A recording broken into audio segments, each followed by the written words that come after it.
Halo, selamat malam teman-teman. Apa kabar? Malam hari ini kita ketemu lagi ya di IG Live yang episode ke-54 dan judul untuk malam ini lumayan menggoda, yaitu kenapa orang baik kalah sama orang dekat, gitu ya.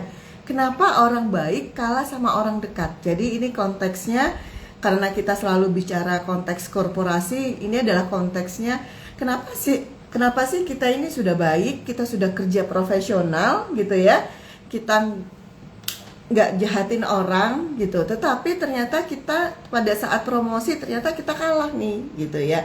Jadi kita akan membahas itu malam ini gitu ya, kenapa dan apa yang harus kita lakukan agar kita mendapatkan peluang yang lebih luas lagi untuk mendapatkan kesempatan promosi di perusahaan. Baik, teman-teman.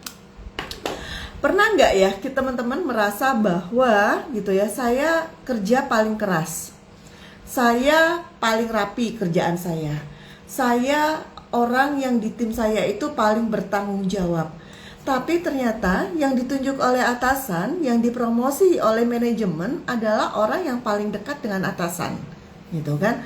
Terus kalau itu terjadi, gitu kan, respon emosi yang normal itu tentu kita kecewa, gitu ya. Respon emosi yang normal itu kita mempertanyakan, kenapa ya? Gua kurang apa ya? Gitu ya. Maka malam hari ini kita akan membahas secara komprehensif gitu ya, secara objektif, karena fenomena ini umum terjadi di perusahaan di mana promosi itu sebetulnya bukan hanya terkait dengan kinerja, tetapi juga terkait dengan trust dan visibility ya. Jadi kata kuncinya itu adalah trust dan visibility, bukan hanya performance di tempat kerja. Baik teman-teman, kita lanjut ya. Tapi saya harus disclaimer ya. Saya harus disclaimer bahwa semua yang dekat dengan atasan itu artinya nggak kompeten, itu bukan seperti itu ya. Saya nggak bilang seperti itu.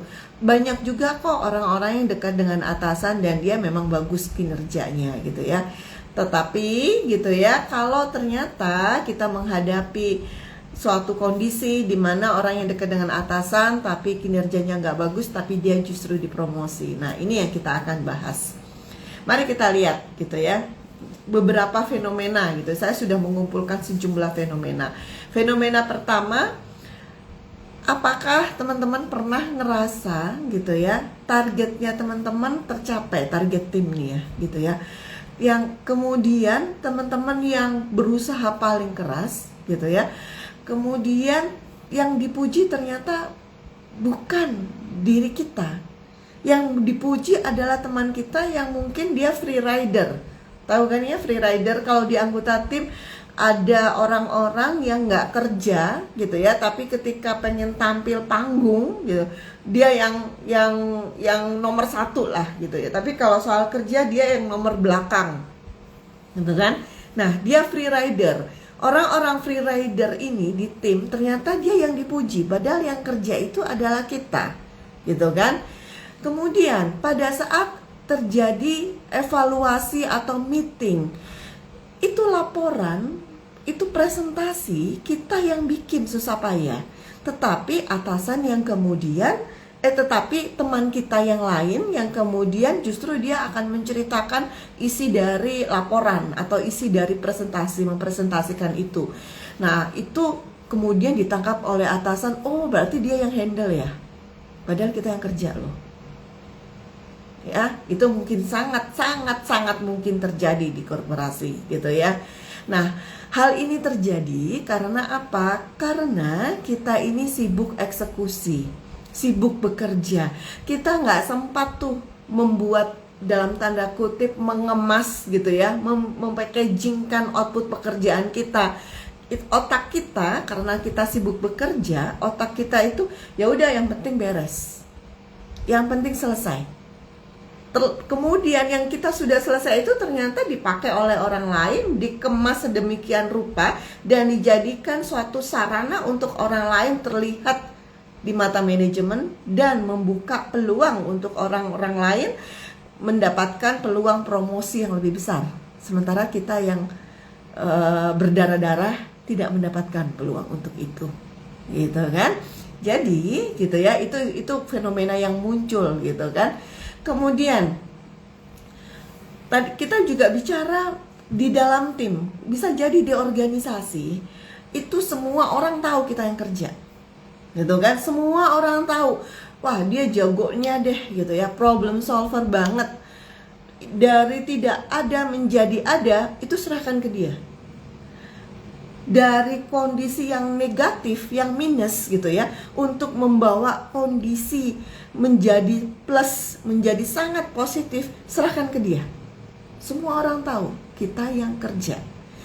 Tapi kita tidak dekat nih dengan atasan gitu ya. Kita jarang mengajak atasan diskusi gitu ya. Kita jarang dimintai pendapat gitu ya. Sementara teman kita yang gak seberdarah-darahnya dengan kita, ternyata mereka itu lebih dekat, lebih sering berdiskusi, lebih sering dimintain pendapat, dan dianggap klik atau lebih nyambung dengan atasan. Ini fenomena yang terjadi gitu ya. Karena dalam proses promosi itu bukan hanya melihat kepada kinerja gitu ya, tetapi atasan memberikan promosi itu juga dia melihat kepada siapa yang dia bangun, dia lebih percaya. Kepercayaan itu muncul dari kedekatan, bukan dari kertas atau dari output belaka gitu ya. Jadi seperti itu kan.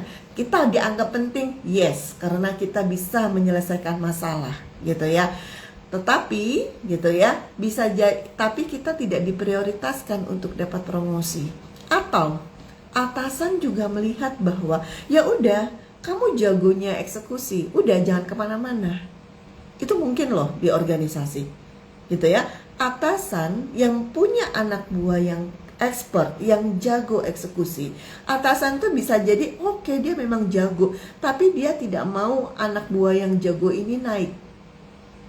Karena kalau anak buah ini naik, maka itu akan mengganggu stabilitas dalam output pekerjaan.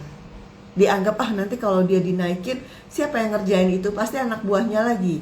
Nanti anak buahnya lagi belum tentu sebagus dia nih. Udah deh, jangan kemana-mana deh, kamu tetap duduk di situ aja deh. Itu mungkin sangat-sangat mungkin terjadi di perusahaan ya.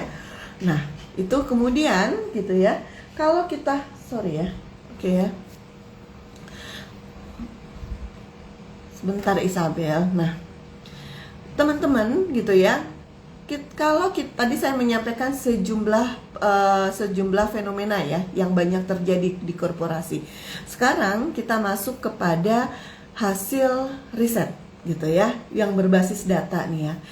Orang sering sekali gitu ya menilai kinerja itu dari apa yang tampak, bukan dari hasil. Temuan riset dalam suatu studi tentang evaluasi kinerja, ini tentang evaluasi kinerja, kontribusi kita sebagai profesional di organisasi itu adalah kombinasi dari 3 aspek. Kontribusi kita sebagai profesional itu kombinasi dari 3 aspek. Aspek yang pertama itu adalah hasil kerja. Aspek yang kedua itu adalah persepsi yang persepsi yang kita bangun atau personal branding kita di perusahaan. Dan aspek yang ketiga terkait dengan exposure. Seberapa sering kita terlihat oleh para pengambil keputusan. Seberapa sering kita terlihat oleh para pengambil keputusan. Boleh dicatat ya hasil risetnya gitu ya. Nah, performance atau kinerja, ini hasil riset global ya. Performance atau kinerja itu kontribusinya adalah 10%. 30% itu adalah personal branding. Jadi buat teman-teman yang saat ini menjadi profesional di korporasi, Anda tetap harus melakukan personal branding gitu ya, bukan hanya konsultan atau trainer atau freelancer atau siapapun gitu ya, tetapi Anda menjadi profesional pun juga dituntut untuk melakukan personal branding. Itu 30% loh dampaknya untuk Anda dipromosi gitu ya. Dan sisanya adalah exposure. Bagaimana kita sering sekali muncul di depan mata Bapak Ibu pengambil keputusan. Itu 60%. Ini fakta, gitu ya. Tidak bisa kita abaikan. Ini fakta, gitu ya. Kemudian, gitu ya, hasil riset yang kedua, promosi banyak dipengaruhi oleh sponsor, bukan hanya mentor. Ini hasil riset dari Center for Talent Innovation oleh Sylvia Ann. Itu karyawan yang punya sponsor. Sponsor itu definisinya adalah orang yang berpengaruh, yang bisa mendorong karir kita di organisasi, gitu ya. Jadi, orang yang punya sponsor itu peluangnya untuk mendapatkan promosi itu jauh lebih besar dibandingkan kita tidak punya sponsor. Bu Firly, kan ada evaluasi kinerja yang sistemnya sudah ada. Betul, sistemnya sudah ada. Tetapi kita bilang tadi, gitu ya, tetap kita harus melakukan hal-hal di luar sistem. Nah, ini yang kita bahas, gitu ya. Malam ini saya nggak membahas mengenai sistem. Biasanya saya membahas mengenai sistem. Malam ini saya membahas di luar sistem, ya, yang bisa dikerjakan oleh siapapun. Nah, jadi, gitu ya, kalau orang punya sponsor, maka peluang untuk mendapatkan promosi jauh lebih besar, gitu ya. Sebentar ya teman-teman, saya harus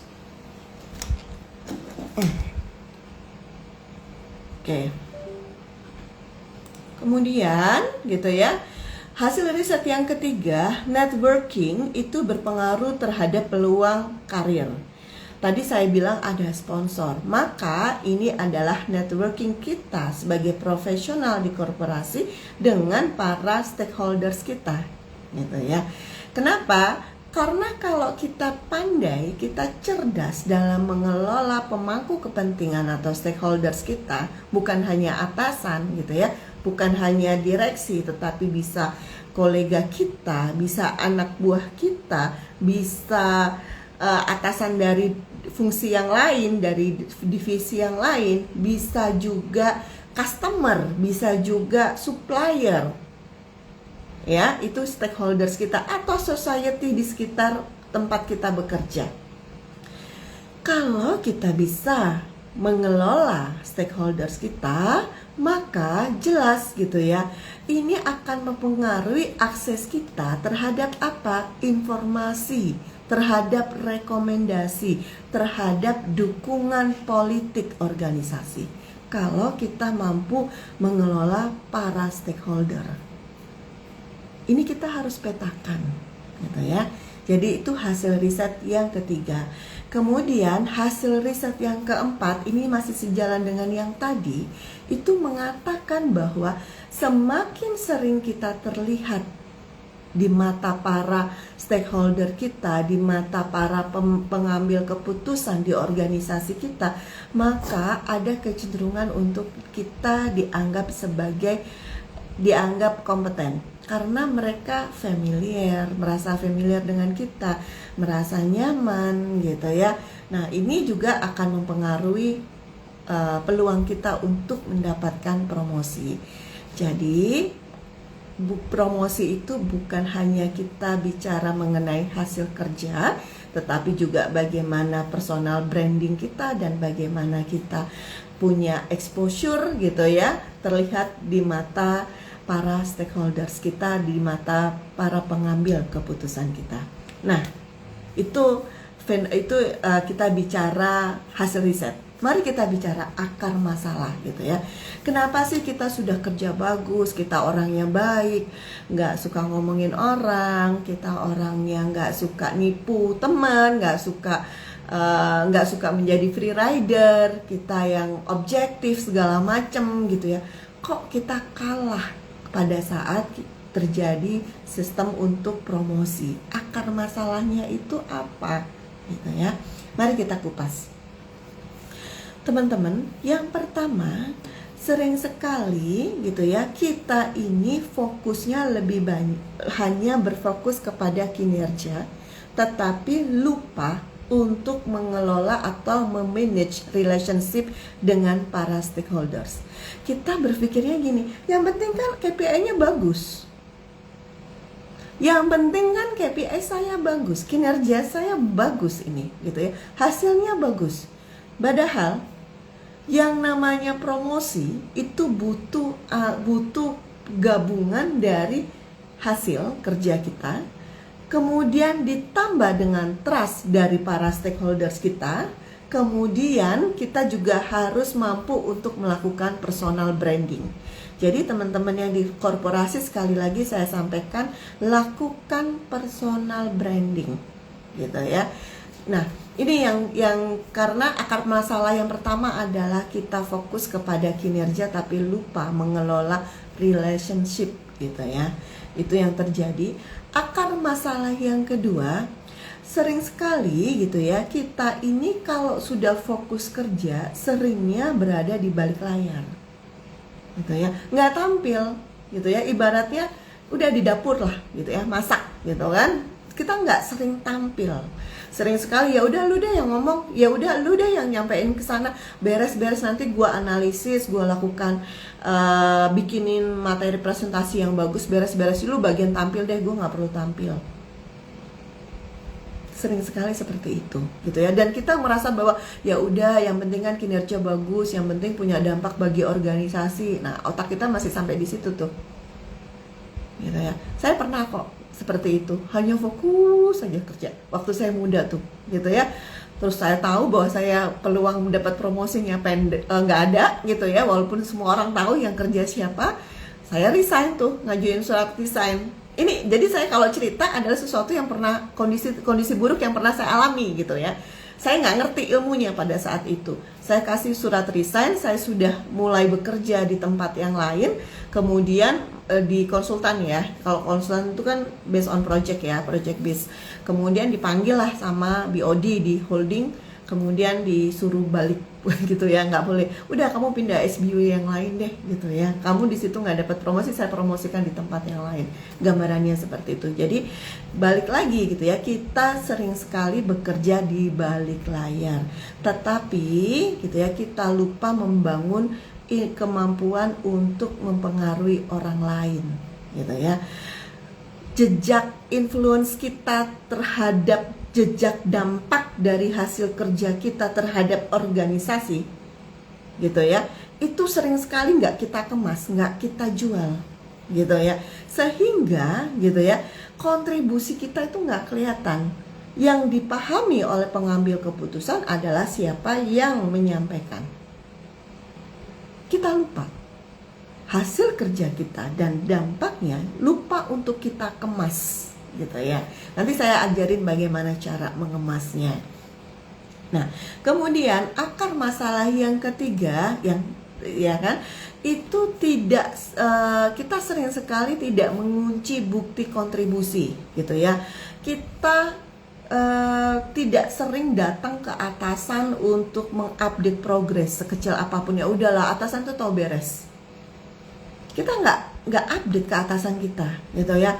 Padahal yang namanya atasan itu seneng kalau diupdate progresnya sekecil apapun, gitu ya. Kita juga yang penting selesai, tapi kita tidak merangkum hasilnya dan kita tidak meng-highlight dampak dari output kita.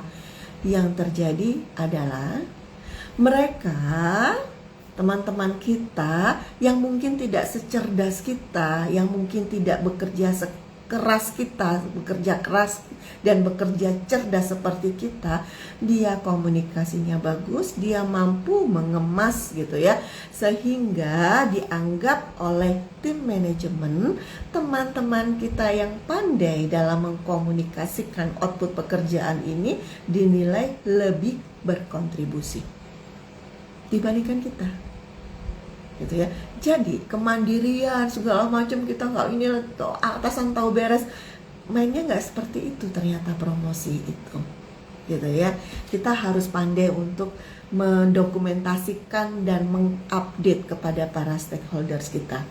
Kemudian akar masalah yang keempat, ini adalah persepsi tentang politik kantor, gitu ya.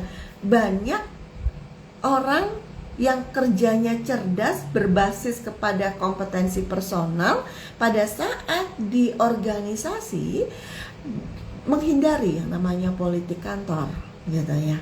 Padahal politik itu adalah keputusan, promosi itu adalah keputusan politis.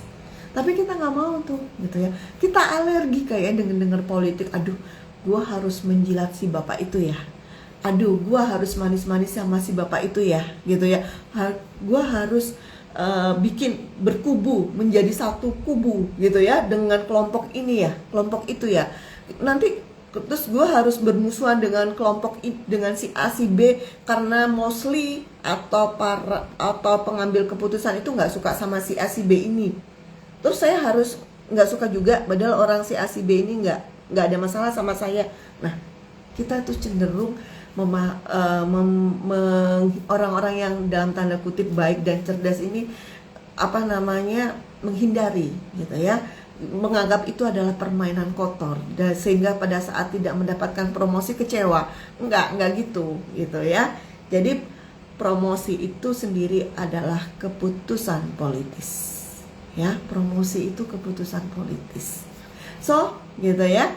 Sebetulnya kalau kita menguasai ilmu politik kantor yang sehat gitu ya, kita ini sebetulnya bisa memetakan, membuat mapping terkait dengan pengaruh gitu ya. Terkait dengan pengaruh kita bisa tuh gitu ya, siapa bisa mempengaruhi siapa. Kita buat mapping gitu ya. Siapa si A, si B, si C ini kita harus membuat itu kita bisa mengidentifikasi mereka lebih nyaman dengan gaya komunikasi seperti apa, seperti bagaimana. Kemudian sehingga dengan kita sebetulnya belajar politik, kita akan lebih peka gitu ya, kapan kita harus bersuara misalnya dalam meeting gitu ya, kapan kita harus diam, kapan kita harus menonjol, kapan kita harus anteng. Kalau orang terus-terusan pengen kelihatan, pengen eksis, itu juga aneh gitu ya. Jadi dengan kita belajar, kita masuk di dalam politik kantor, sebetulnya kita memiliki suatu pemahaman terkait dengan medan perang, sehingga kita tahu strateginya seperti apa kepada para stakeholders ini gitu ya. Itu akar masalah yang keempat. Nah, yang kelima, yang tadi saya bilang, akar masalahnya gitu ya, karena kita ini kerja keras, kerja cerdas, kita itu sangat diandalkan untuk ngerjain itu. Nggak boleh kita naik, nggak boleh kita pindah. Karena apa? Dianggaplah kita sebagai tenaga, sebagai expert yang paling unggul di bidang itu. Terlalu jago, terlalu bisa diandalkan gitu ya. Sehingga atasan berpikir kalau dia naik, siapa nih yang ngerjain dengan quality yang sama seperti itu gitu ya. Sehingga kadang-kadang orang terbaik itu ditahan untuk naik gitu ya, karena tidak mau kehilangan keseimbangan gitu ya terkait dengan kinerja tim. Nah, kemudian akar masalah yang berikutnya adalah orang dekat atasan ini, dia itu punya informasi strategis. Ini terkait dengan politik juga sebetulnya. Kalau kita dekat dengan atasan, sebetulnya kita akan mudah mendapatkan informasi terkait dengan arah strategis organisasi gitu ya, isu-isu yang sifatnya dalam tanda kutip konfidensial misalnya gitu ya.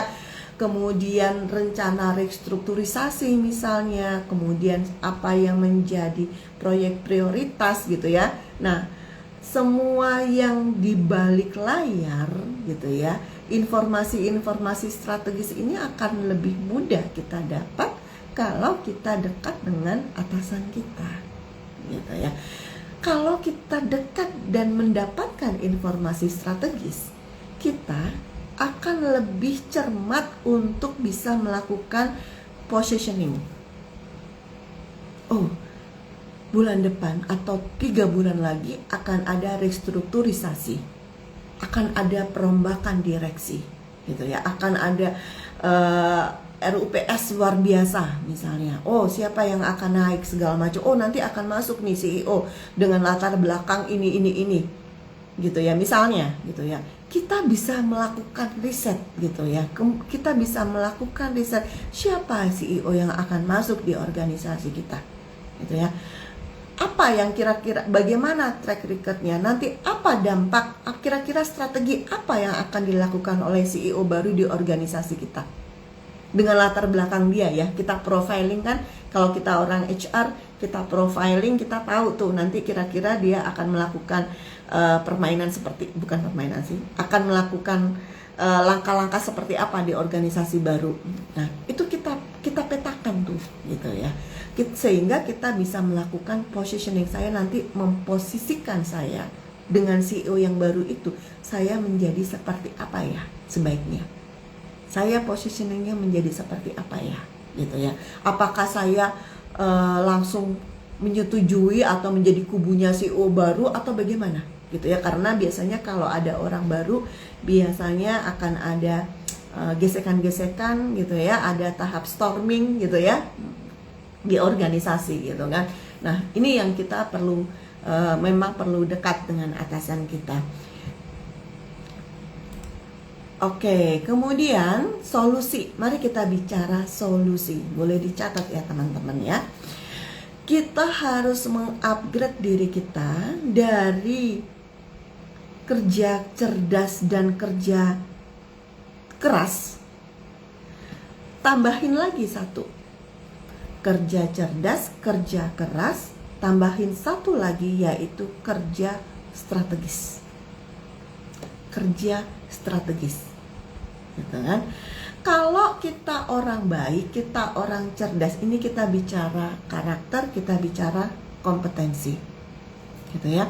Menjadi orang yang strategis itu berbeda dengan menjadi orang yang manipulatif.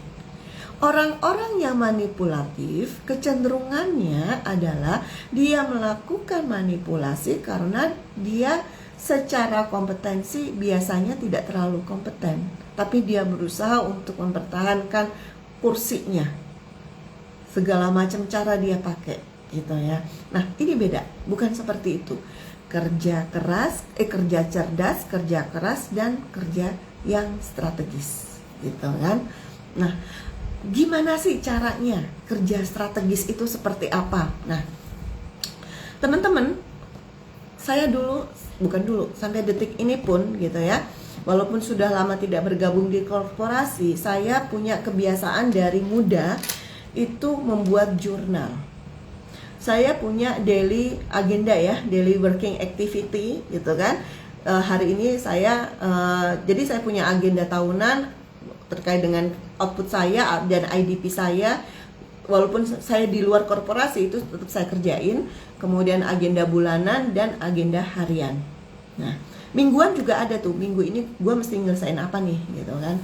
Nah, teman-teman yang apalagi kalau masih di korporasi ya, gunakan 3 pertanyaan ini setiap minggu. 3 pertanyaan ini gitu ya, untuk kita punya nilai strategis.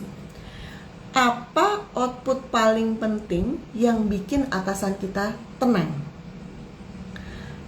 Apa output yang paling penting yang bikin atasan kita tenang? 2. Apa kontribusi yang paling terlihat dampaknya buat organisasi atau buat tim? Apa kontribusi yang paling terlihat dampaknya? Yang ketiga, skill apa yang harus aku tunjukkan untuk dianggap ready untuk naik level? Skill apa yang perlu saya tunjukkan di perusahaan yang akan membuat para pengambil keputusan itu menganggap kita sudah siap untuk naik level? 3 aja pertanyaan itu. Jadi kalau journaling mingguan gitu ya, itu cek tuh 3 itu. Gue udah, ini output penting apa nih yang kira-kira atasan itu, output penting yang bikin atasan tenang. Berarti kan kita bicara yang urgent ya gitu ya. Yang kedua, apa kontribusi yang paling terlihat impact-nya? Berarti kita bicara important gitu kan, impact. Dan yang ketiga, skill apa yang harus aku tunjukkan di organisasi supaya aku dianggap siap nih gitu ya. Nah, itu yang 3 pertanyaan itu gitu kan. Misalnya gitu ya, aku mau nunjukin skill bahwa aku bisa mengembangkan atau mendevelop anak buah. Maka ketika kita mendeliver ilmu kita kepada anak buah gitu ya, brandingkan itu. Firly receh banget ya Bu gitu ya, di brandingkan itu supaya kelihatan gitu. Jadi jangan nunggu atasan kita lewat atau pengambil keputusan promosi manajemen lah ya lewat baru kita, oh ini kita harus, nggak dapat momentum.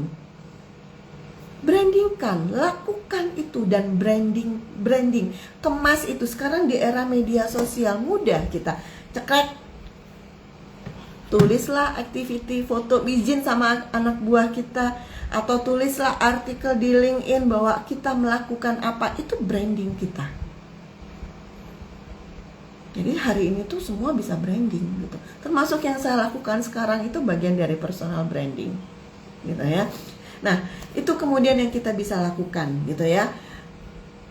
Kalau semula kita berpikir bahwa aku adalah orang yang helpful, mudah sekali saya membantu, suka menolong teman-teman yang lain gitu ya. Sekarang ubah. Jangan berpikir, jangan lagi aku orang yang helpful, mudah membantu teman yang lain, tetapi aku bantu pekerjaan yang align dengan prioritas tim dan target karirku. Pilih.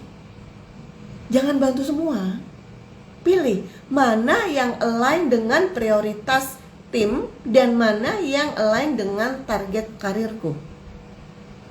Ya. Yang ketiga adalah sudah selesai untuk berpikir yang penting beres. Nggak ada lagi. Zaman sekarang gitu ya, ubah persepsi yang penting kerjaan beres menjadi yang penting kerjaan beres, tercatat dan terkomunikasikan kepada stakeholders, terutama pengambil keputusan dan atasan. Pekerjaan beres, terdokumentasi dan terkomunikasikan atau terbaca. 3 step. Awalnya kita hanya yang penting beres, sekarang tambahin lagi. Ya. Kemudian, aduh aku orangnya nggak enakan ya, gitu ya. Kadang-kadang kita di korporasi punya background budaya-budaya atau nilai-nilai di keluarga kita yang bisa jadi membuat kita tidak pandai dalam berkomunikasi secara asertif, gitu kan. Nah, nggak enakan itu ubah. Aku profesional dan aku punya batasan, gitu ya. Jadi, gitu ya, kita tidak boleh lagi untuk naif. Kita harus punya kerja cerdas, kerja keras, kerja strategis. 3 itu yang kita harus lakukan.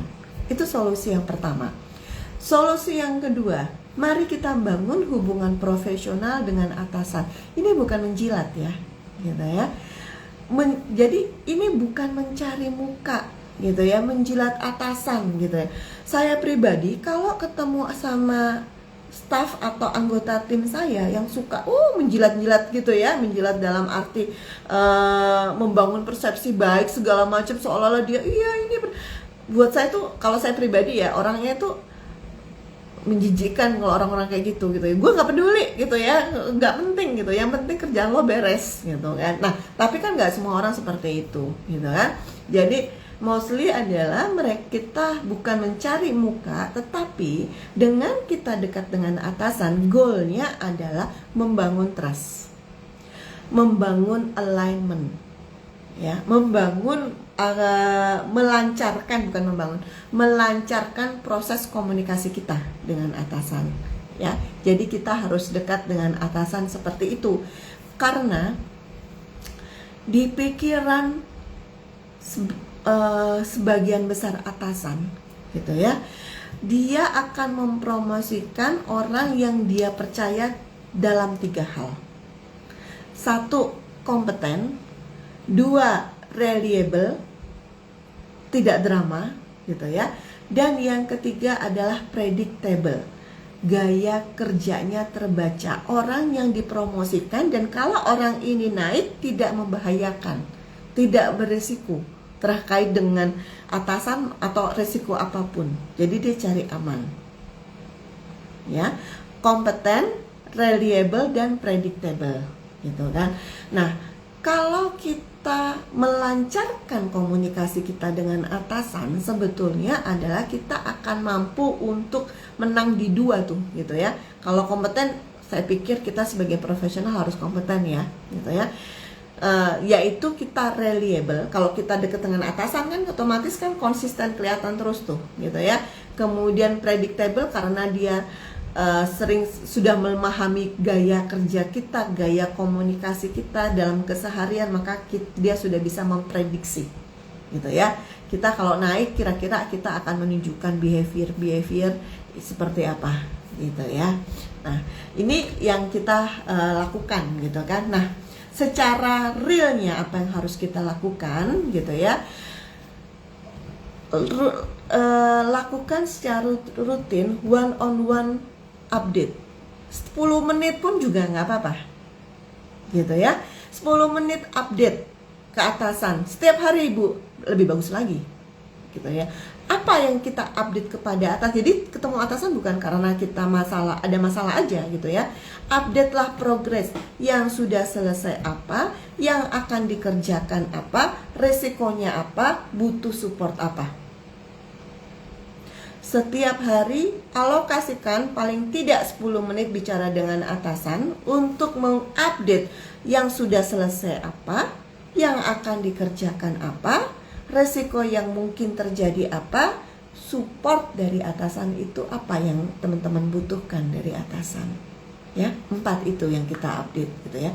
Kemudian yang kedua, gini.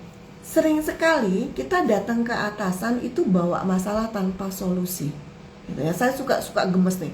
Kalau saya itu selalu bilang bahwa kita tuh kita tuh bekerja, peran kita cuma 2, bagian dari masalah atau bagian dari solusi, gitu ya. Jadi kalau bawa ke atasan, jangan suruh atasan untuk mikir-mikir, pusing dia, gitu ya. Jadi ini masalahnya dengan metodologi seperti ini solusi opsi pertama, ini opsi kedua, dengan justifikasi, dengan argumentasi berbasis data seperti ini. Sehingga atasan lebih mudah untuk mengambil keputusan, gitu ya. Kemudian itu yang kita bisa lakukan. Solusi yang ketiga, tingkatkan visibility dengan cara yang elegan. Visibility itu kita lebih sering kelihatan, gitu ya. Visibility itu nggak pamer, gitu. Visibility itu adalah mengkomunikasikan dampak dari pekerjaan kita kepada para pengambil keputusan promosi. Ini penting, gitu ya. Ini penting karena promosi itu, gitu ya. Jadi gini, ini kan kita bicara visibility, bicara branding ya, gitu ya. Saya ngambil contoh di aspek saya nih. Semalam saja, gitu ya, seorang teman bertanya ke saya, "Firly, kamu rajin sekali IG Live," gitu ya. "Iya," saya bilang gitu. "Itu yang datang maksimal berapa?" "Oh, saya nggak peduli mau datang 10 orang, 4 orang, 2 orang, 1 orang, bahkan nggak ada yang datang juga nggak apa-apa," gitu kan. Karena saya mau branding. Branding itu, visibility itu, goalnya tidak membuat karena dia sering lewat di depan ruangan kita, maka ini yang akan kita promosikan. Nggak harus terjadi sekarang, tetapi visibility itu membangun suatu di pikiran bawah sadar para pengambil keputusan, kita ini align, kita ini hadir, sehingga ketika dia mencari kandidat untuk dipromosi, itu memorinya, itu memori kita, nama kita yang kelihatan tuh. Jadi, karena kita kelihatan setiap hari. Jadi membangun persepsi, membangun trust. Ini kita bicara visibility. Nah, visibility, gitu ya. Gimana caranya? Apakah mondar-mandir depan ruangan? para pengambil keputusan. Kadang-kadang ya para pengambil keputusan BOD itu kan di lantai paling atas tuh gitu ya. Bisa jadi kita kerjanya di lantai berapa, sementara BOD-nya ada di lantai paling atas. Bukan mondar-mandir gitu ya, atau mengada-ada atau manis-manisin sekretarisnya. Bukan seperti itu gitu ya. Mulailah membranding gitu ya, bahwa kita ini adalah orang yang bisa mendeliver output dan yang berdampak. Branding itu output pekerjaan kita dan dampak, jangan cuma output aja gitu ya. Misal kalau bikin training, mohon maaf ya kalau ada teman-teman trainer gitu ya, saya tuh suka gemes ya. Makanya kalau teman-teman lihat IG saya jarang loh, bahkan sudah lama sekali saya tidak pernah posting saya lagi ngapain di tempat klien. Walaupun saya punya kelas, saya ketemu dengan asosiasi terdiri dari 50 perusahaan sekalipun, saya nggak upload di IG saya gitu ya. Artinya apa? Bukan menunjukkan tampilan, tetapi yang dijual itu adalah dampak. Yang dikemas untuk branding kita di korporasi itu adalah dampak dari output kita. Semisal, ini kita bikin laporan, cekrek, selesai presentasi. Terus kemudian kita foto, cekrek, terus kita upload. Entah di status WA lah, entah di LinkedIn lah, kita upload, iya nih udah selesai bikin, prosesnya gini-gini loh. Nggak gitu. Caranya adalah kita kalaupun upload, marilah kita berbicara dampak, marilah kita mengaitkan apa yang kita foto, objek yang kita foto yaitu laporan kita misalnya, atau covernya lah ya, kalau angka kan kadang-kadang konfi, covernya itu, dan mulailah bicara bahwa saya menghasilkan ini di laporan dan ini akan berdampak ke sini. Bahkan kalau perlu spill sedikit lah angka dampaknya. Ya, itu visibility. Kita mau seperti apa? Kemudian di meeting jangan diem. Meeting bicara, tapi juga jangan banyak bicara yang nggak ada isinya. Speak up 1-2 kali lah di meeting, gitu ya. Yang kita sampaikan di dalam meeting itu apa? Insight. Yang kita sampaikan di meeting itu apa? Rekomendasi solusi. Yang kita sampaikan di meeting itu apa? Pertanyaan strategis. 3 itu. Jadi mulailah speak up, dan apa yang kita speak itu kalau nggak insight, rekomendasi, atau pertanyaan strategis ya. Kemudian sebentar ya, ini lowbat, saya harus ngecas.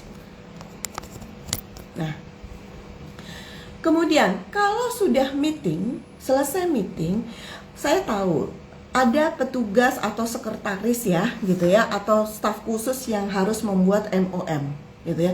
Tetapi alangkah lebih baiknya teman-teman juga punya MOM sendiri, atau paling tidak di poin-poin penting yang perlu di highlight gitu ya. Teman-teman bisa rangkum ini gitu ya, dan bisa dikomunikasikan gitu kan. Mulailah proaktif untuk nanti gua rangkum ya gitu ya. Dan merangkum itu,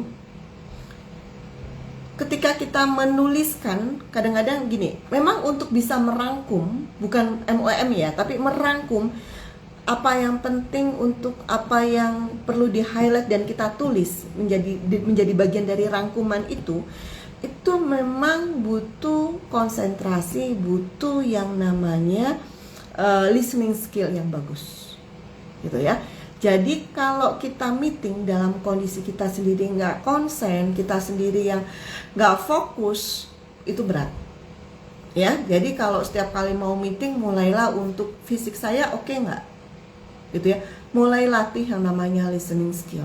Itu nggak mudah loh teman-teman gitu ya, karena kalau ada orang ngomong itu kesannya kita itu dengerin untuk kita jawab gitu kan. Ya kan, coaching pun yang listening skillnya ini nggak mudah loh gitu kan. Nah, kemudian yang tadi yang relate dengan tadi adalah dokumentasikan kontribusi kita dengan format impact.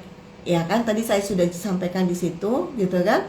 Nah, cara dokumentasi. Jadi apapun pekerjaan, kalau dulu itu saya bikin jurnal gitu kan, bikin bikin checklist daily kan, sudah ada target mingguan, target bulanan, target tahunan, nah target harian gitu kan.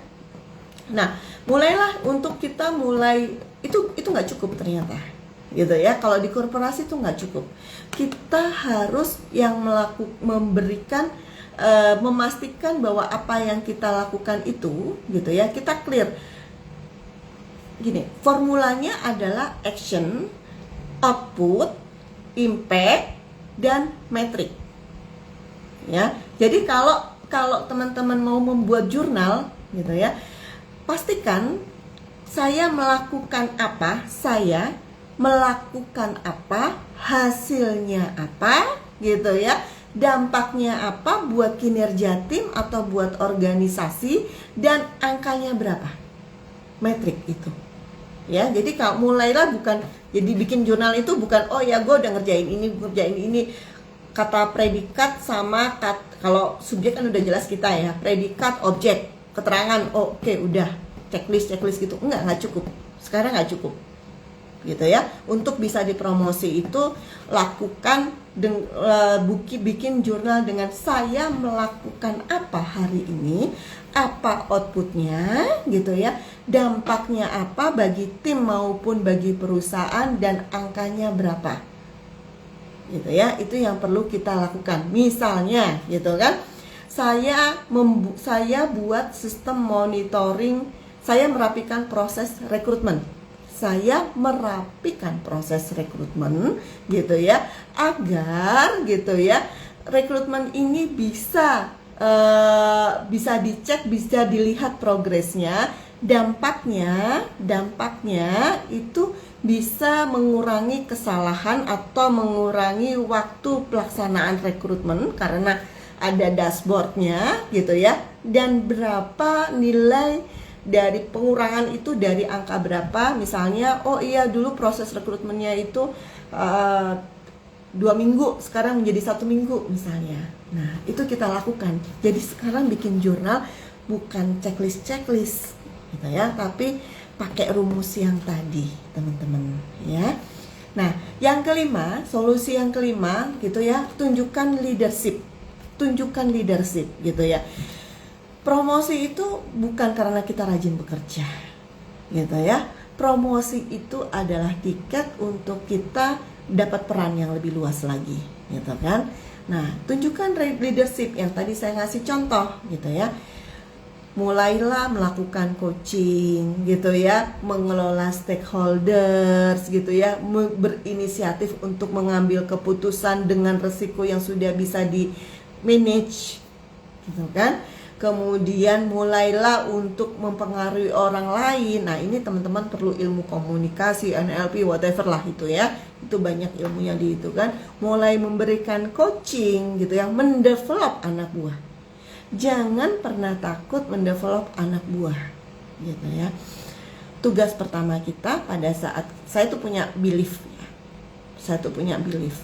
Tugas pertama saya setiap kali saya mendapatkan promosi di korporasi, tugas pertama saya adalah saya menyiapkan pengganti yang akan duduk di kursi saya, gitu ya. Itu kita bicara succession, gitu ya, succession plan. Jadi saya sudah sekira-kira siapa gitu. Orang, kalau kita sudah menyiapkan orang untuk replace kita, gitu ya, otomatis kita juga akan terus tumbuh, gitu kan.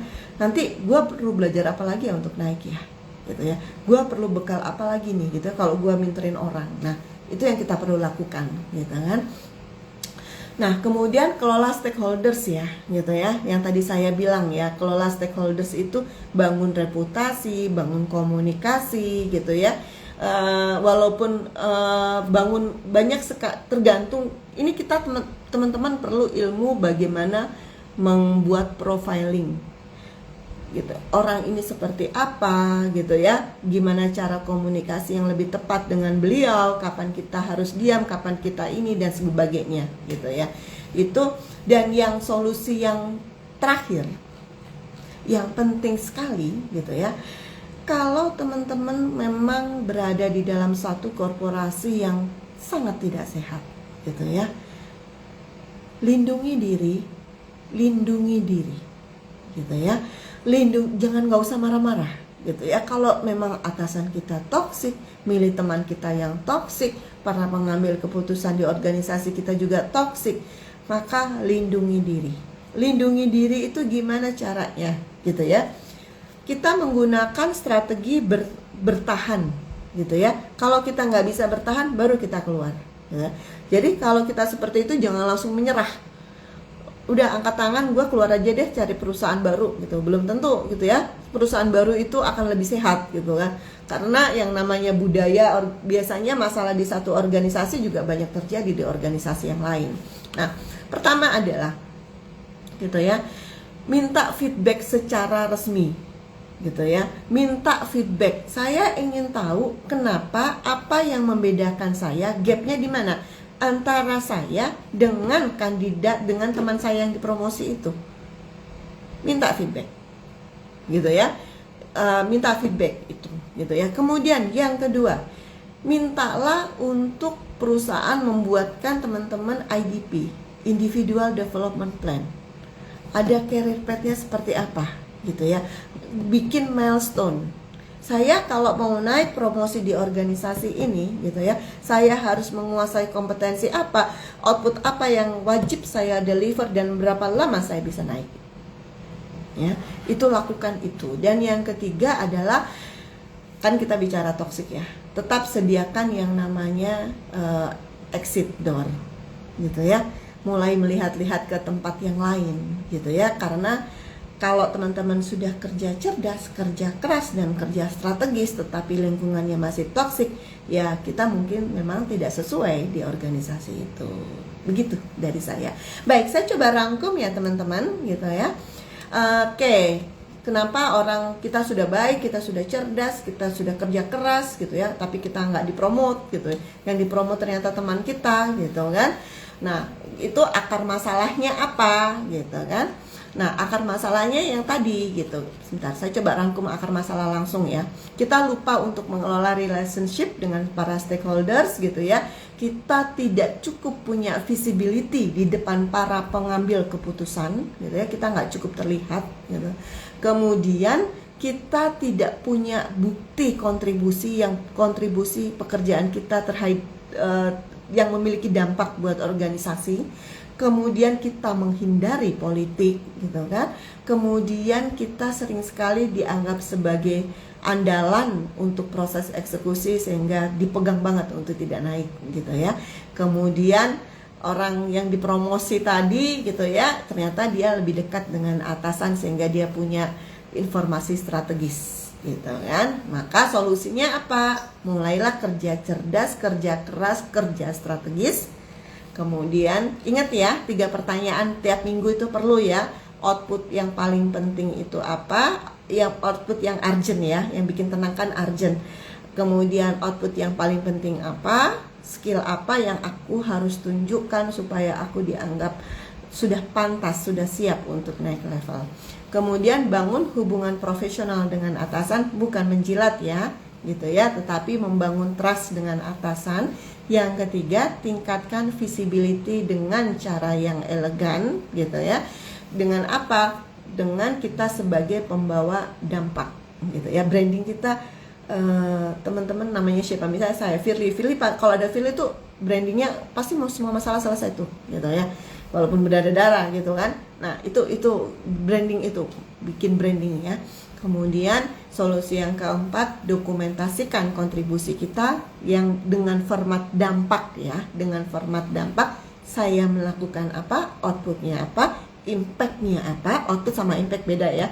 Outputnya apa, impactnya apa, dan angkanya berapa gitu. Dan solusi yang kelima, mulai tunjukkan leadership behavior kita dalam keseharian.